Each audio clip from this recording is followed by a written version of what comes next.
साथियों, मेरा नाम है भव्यांश और आप देख रहे हैं भव्यांश जीत का चैनल। आज हम पढ़ते हैं भारतीय राष्ट्रीय कांग्रेस का विकास। भारतीय राष्ट्रीय कांग्रेस का विकास किस किस प्रकार से हुआ था। भारतीय राष्ट्रीय कांग्रेस की स्थापना किसने की थी? भारतीय राष्ट्रीय कांग्रेस की स्थापना एओ हुयूम ने की थी। ये एक सिविल सेवक थे, अंग्रेज अधिकारी थे। इन्होंने एक राष्ट्रीय स्तर का संगठन बनाने के उद्देश्य से भारतीय राष्ट्रीय कांग्रेस की स्थापना की थी। भारतीय राष्ट्रीय कांग्रेस के संस्थापक कौन थे? एक असैनिक थे, यानी कि सिविल सर्वेंट थे। भारतीय राष्ट्रीय कांग्रेस की स्थापना कब हुई थी? तो 1885 में भारतीय राष्ट्रीय कांग्रेस की स्थापना हुई थी। भारतीय राष्ट्रीय कांग्रेस के प्रथम अधिवेशन में भाग लेने वाले प्रतिनिधियों की संख्या 72 थी। पहला अधिवेशन जो बम्बई में हुआ था उसमें भारतीय राष्ट्रीय कांग्रेस के 72 प्रतिनिधियों ने भाग लिया था। भारतीय राष्ट्रीय कांग्रेस का प्रथम अधिवेशन कहाँ हुआ था? तो भारतीय राष्ट्रीय कांग्रेस का प्रथम अधिवेशन बम्बई में हुआ था। भारतीय राष्ट्रीय कांग्रेस के पहले अध्यक्ष कौन थे? भारतीय राष्ट्रीय कांग्रेस के पहले अध्यक्ष डब्ल्यू.सी. बनर्जी थे। भारतीय राष्ट्रीय कांग्रेस का 1885 महासचिव कौन था? यानी कि एओ हुयूम, जो अंग्रेज अधिकारी थे, संस्थापक सदस्य थे, वो महासचिव थे भारतीय राष्ट्रीय कांग्रेस के 1885 में। भारतीय राष्ट्रीय कांग्रेस की स्थापना के समय भारत का वायसराय कौन था? लॉर्ड डफरिन जो है वो उस समय पर वायसराय था।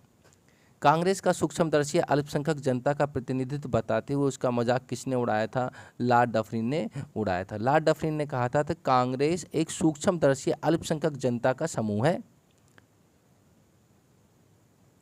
नेक्स्ट देखते हैं, कांग्रेस के राष्ट्रीय स्थापना अधिवेशन में कौन नहीं था? यानी कि पढ़ते हैं, दादा भाई नौरोजी, जी सुब्बा अय्यर, जस्टिस रनाडे तथा सुरेंद्रनाथ बनर्जी में से भारतीय राष्ट्रीय कांग्रेस के स्थापना अधिवेशन में कौन उपस्थित नहीं था? सुरेंद्रनाथ बनर्जी उपस्थित नहीं थे। उस समय पर ये कहाँ थे? ब्रिटेन में थे। ब्रिटेन की संसद के सदस्य थे ये। भारतीय राष्ट्रीय कांग्रेस के दूसरे अधिवेशन की अध्यक्षता किसने की थी? दादा भाई नौरोजी ने भारतीय राष्ट्रीय कांग्रेस के दूसरे अधिवेशन की अध्यक्षता की थी। कांग्रेस के लिए समर्थन प्राप्त करने के लिए 1889 में एक समिति स्थापित की गई। उस समिति का सभापति था विलियम डिग्बी। 1889 में ईस्ट इंडिया कंपनी के माध्यम से ये विचार किया गया कि कांग्रेस एक ऐसा समूह है जो हमें समर्थन दे सकता है, और उस समर्थन प्राप्त करने के लिए एक समिति का गठन किया गया था। उस समिति के सभापति बनाए गए थे विलियम डिग्बी। भारतीय राष्ट्रीय कांग्रेस के सर्वप्रथम मुस्लिम अध्यक्ष थे। तो भारतीय राष्ट्रीय कांग्रेस के सर्वप्रथम मुस्लिम अध्यक्ष थे बदरुद्दीन तैयब जी। ये सवाल बहुत आता है परीक्षा में कि भारतीय राष्ट्रीय कांग्रेस के सर्वप्रथम पहले मुस्लिम अध्यक्ष थे बदरुद्दीन तैयब जी।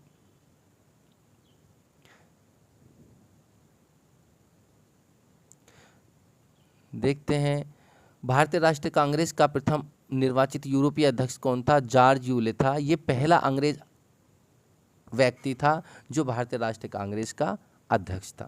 फिरोज शाह मेहता, हकीम अजमल खान, खान अब्दुल गफ्फार खान, सर सैयद अहमद में से वह जो भारतीय राष्ट्रीय कांग्रेस से कभी संबंध नहीं रहे। तो सर सैयद अहमद जी थे, वो कभी भी भारतीय राष्ट्रीय कांग्रेस में भाग उन्होंने नहीं लिया, किसी भी प्रकार से भाग नहीं लिया। लाला लाजपत राय, एनी बेसेंट, मोतीलाल नेहरू तथा बाल गंगाधर तिलक में से वह जो भारतीय राष्ट्रीय कांग्रेस का अध्यक्ष कभी नहीं चुना गया। तो बाल गंगाधर तिलक जो थे कभी भी भारतीय राष्ट्रीय कांग्रेस के अध्यक्ष नहीं चुने गए। लाल बाल पाल तिरगुट का व्यक्ति जो भारतीय राष्ट्रीय कांग्रेस का अध्यक्ष हुआ। लाल बाल पाल एक उग्रवादी दल था भारतीय राष्ट्रीय कांग्रेस में, और उनमें से एक नेता थे लाला लाजपत राय। लाला लाजपत राय को भारतीय राष्ट्रीय कांग्रेस का अध्यक्ष बनाया गया था।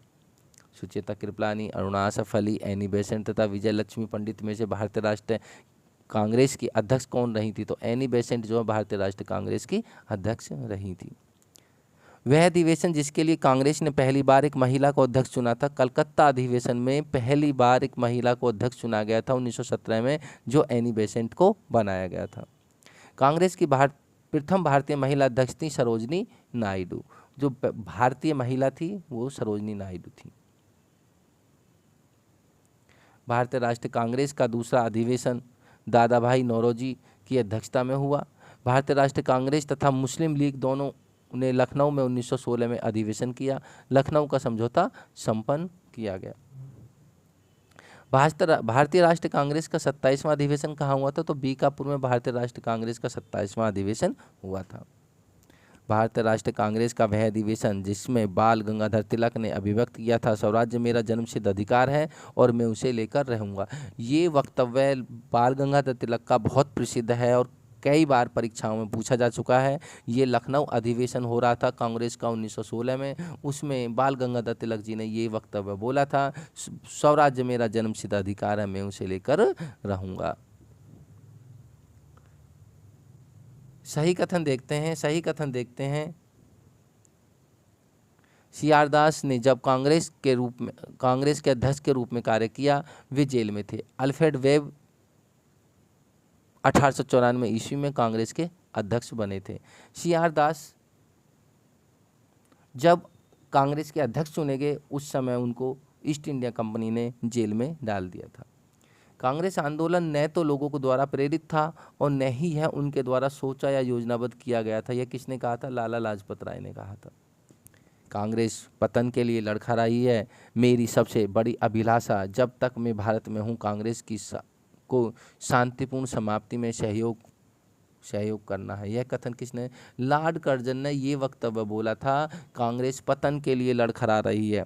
मेरी सबसे बड़ी अभिलाषा जब तक मैं भारत में हूँ, कांग्रेस की शांतिपूर्ण समाप्ति में सहयोग करना है। नेक्स्ट देखते हैं, अध्यक्षीय संबोधन के समय जिस कांग्रेस अध्यक्ष ने हिंदी भाषा में के रोमन लिपि लागू की वकालत की थी, वे थे सुभाष चंद्र बोस। सुभाष चंद्र बोस ने कांग्रेस के अध्यक्षता करते समय ये वक्तव्य किया था कि हिंदी भाषा में रोमन लिपि को लागू किया जाए। वह स्वतंत्रता सेनानी जिन्होंने भारत के स्वतंत्रता प्राप्ति के बाद सुझाव दिया था भारतीय राष्ट्रीय कांग्रेस को समाप्त कर दिया जाए, महात्मा गांधी थे। महात्मा गांधी ने आज़ाद होने के बाद इस वक्तव्य को बोला था कि भारतीय राष्ट्रीय कांग्रेस को अब एक दल के रूप में समाप्त कर देना चाहिए।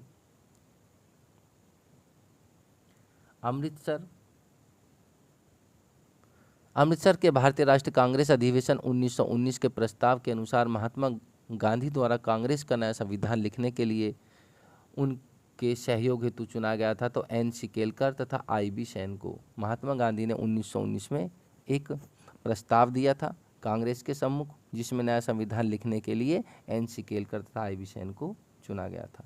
कांग्रेस के अधिवेशन में एक गवर्नर जनरल ने भाग लिया था। वह गवर्नर जनरल तथा अधिवेशन का स्थल था, वह गवर्नर जनरल थे लॉर्ड वेलिंगटन, और बम्बई में 1915 में वो हुआ था।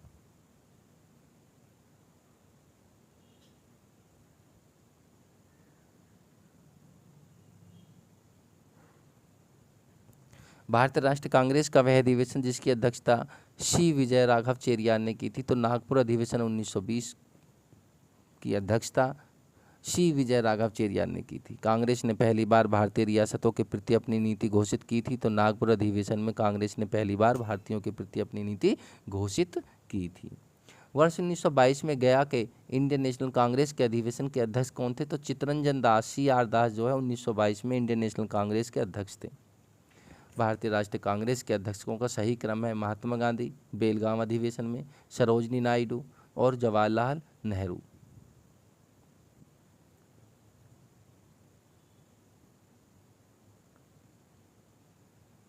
भारतीय राष्ट्रीय कांग्रेस का एकमात्र अधिवेशन जिसकी अध्यक्षता महात्मा गांधी द्वारा की गई थी, तो बेलगाम अधिवेशन 1924 में कांग्रेस की अध्यक्षता महात्मा गांधी द्वारा की गई थी। तो मोतीलाल नेहरू जी ने जो कांग्रेस की अध्यक्षता की थी वो अमृतसर अधिवेशन में की थी 1919 में, सरोजनी नायडू ने कानपुर में की थी 1925 में, और राजेंद्र प्रसाद जी ने बम्बई में की थी 1934 में कांग्रेस अधिवेशन की अध्यक्षता की थी। अब्दुल कलाम जी ने रामगढ़ में 1940 में जो अधिवेशन हुआ था उसकी अध्यक्षता की थी। भारतीय राष्ट्रीय कांग्रेस था वह अधिवेशन जिसमें जवाहरलाल नेहरू ने समाजवाद को भारत की समस्याओं को हल करने की कुंजी बताया। तो लखनऊ अधिवेशन 1916 में जो हुआ था, जवाहरलाल नेहरू ने समाजवाद को भारत की समस्याओं को हल करने की कुंजी बताया था। 1938 के भारतीय राष्ट्रीय कांग्रेस के हरिपुरा अधिवेशन की अध्यक्षता किसने की थी? सुभाष चंद्र बोस जी ने 1938 के भारतीय राष्ट्रीय कांग्रेस के हरिपुरा अधिवेशन की अध्यक्षता की थी। देखते हैं, डॉक्टर M.A. अंसारी ने कौन से अधिवेशन की अध्यक्षता की थी? मद्रास अधिवेशन की अध्यक्षता की थी। पुरुषोत्तम दास टंडन जी ने नासिक अधिवेशन की अध्यक्षता की थी। सरोजनी नायडू ने कानपुर अधिवेशन की अध्यक्षता की थी। और सुभाष चंद्र बोस जी ने 1938 में हरिपुरा अधिवेशन की अध्यक्षता की थी। लगातार 6 वर्ष तक भारतीय राष्ट्रीय कांग्रेस के अध्यक्ष थे अबुल कलाम आज़ाद। ये अबुल कलाम आज़ाद इसलिए 6 वर्ष तक अध्यक्ष रहे थे क्योंकि कांग्रेस का प्रत्येक वर्ष अधिवेशन होता था और नया अध्यक्ष चुना जाता था। 6 वर्ष तक लगातार अबुल कलाम जी इसलिए रहे क्योंकि उस समय पर विश्व युद्ध चल रहा था। जब भारत स्वतंत्र हुआ उस समय कांग्रेस के अध्यक्ष कौन थे? उस समय कांग्रेस के अध्यक्ष JB कृपलानी थे।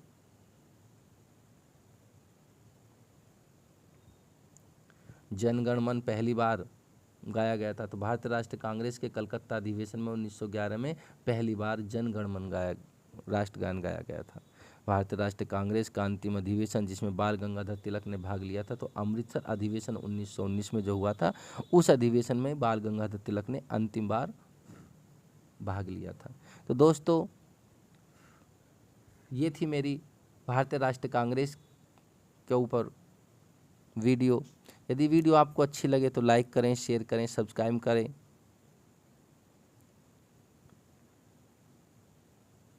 तब तक के लिए बहुत बहुत धन्यवाद। खुश रहें, मस्त रहें।